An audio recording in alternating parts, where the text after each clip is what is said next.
1862 সালের 15ই নভেম্বর অবিভক্ত বাংলার ইতিহাসে এক স্মরণীয় দিন। বর্তমান বাংলাদেশ ভূখণ্ডে সেই প্রথম ধোঁয়া উড়ে লৌহ মানবের পথ চলা শুরু হয়। ইস্টার্ন বেঙ্গল রেলওয়ে কোম্পানির তৈরি সেই ব্রডগেজ রেলপথ ধরে রানাঘাট থেকে দর্শনা হয়ে একটি ট্রেন এসে থেমেছিল কুষ্টিয়ার এই যুক্তি রেল স্টেশনে।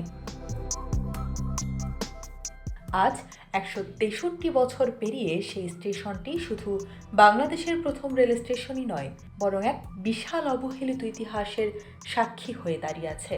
তৎকালীন ব্রিটিশ আমলে ব্যবসা বাণিজ্যের প্রসারে এই স্টেশনের গুরুত্ব ছিল অপরিসীম। বিশেষ করে কুষ্টিয়া চিনিকল প্রতিষ্ঠার পর অর্থনৈতিক কর্মকাণ্ডের প্রাণকেন্দ্র হয়ে উঠেছিল এই এলাকাটি। সময়ের পরিক্রমায় সেই জৌলুস এখন কেবলই স্মৃতি।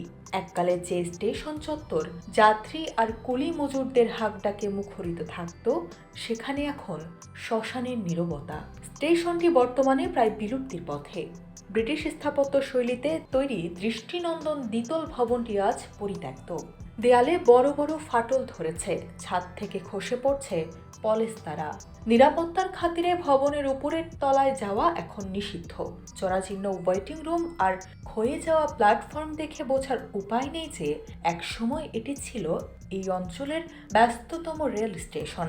1984 সালেও যেখানে 26 জন কর্মকর্তা দিন রাত কাজ করতেন, সেখানে এখন লোকবল শূন্যতা স্টেশনটিকে এক ভুতুড়ে স্থানে পরিণত করেছে।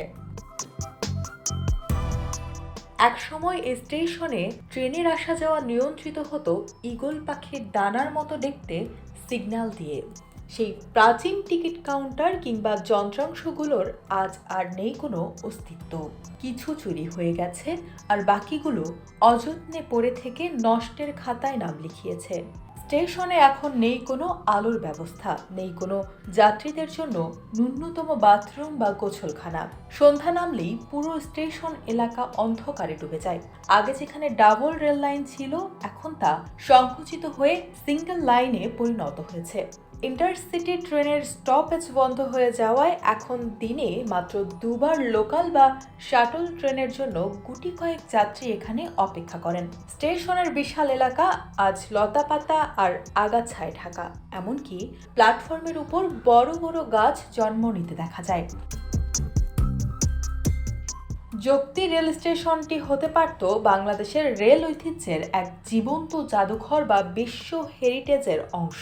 বিশ্বের অনেক দেশেই তাদের প্রথম রেল স্টেশনকে ঐতিহাসিক নিদর্শন হিসেবে পরম মমতায় সংরক্ষণ করা হয়।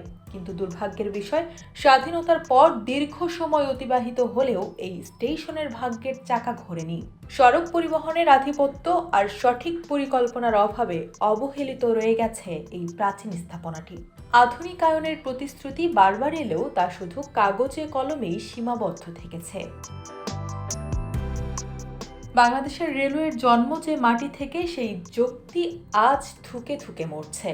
ইতিহাসকে মুছে ফেলে কোনো জাতি সামনে এগোতে পারে না। এই গৌরবোজ্জ্বল অধ্যায়টি রক্ষা করা কেবল এলাকার মানুষের দাবি নয়, বরং জাতীয় ইতিহাসের দায়বদ্ধতা। সংস্কার আর সঠিক রক্ষণাবেক্ষণেই পারে 163 বছরের এই বৃদ্ধ স্টেশনটিকে আবারও তার হারানো প্রাণচাঞ্চল্য ফিরিয়ে দিতে।